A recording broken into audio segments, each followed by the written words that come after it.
you're saying that really the way we live our lives is changing, Yeah, and that's so right. that's going to change the way that we're using transport. It's very true that our lifestyles have an enormous impact, obviously, on the way we travel and go around.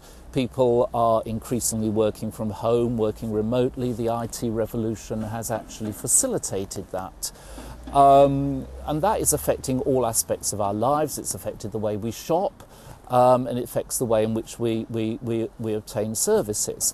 To try and think how you'd lead a normal life now without access to the internet seems quite amazing, but oddly enough, 15 years ago I actually managed that. I did survive.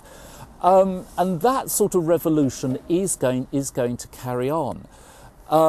So the traditional sorts of ways of thinking about transport, of going to work, going to the shops, may actually become more blurred into a more mixed lifestyle, and we've got to recognise that.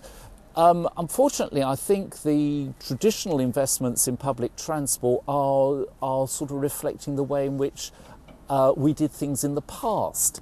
So there are new forms of public transport which may well become viable in the very, very near future.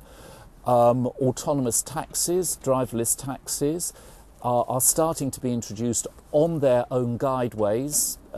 Systems going in at Heathrow at the moment, and there are being applied elsewhere in Europe and the United States, which could totally revolutionise public transport in suburban areas. So rather than buses, you may actually have these self-driving pods turning up when and wherever you need them and taking you almost door to door, blurring again the distinction between private and public transport. So possibly at the moment we're putting investment in, say, trams and in London, for example, in things like Crossrail, which will just be opening up as these new technologies are becoming viable, and opening up a real possibility of far more sustainable and much better forms of public transport than exist at the moment.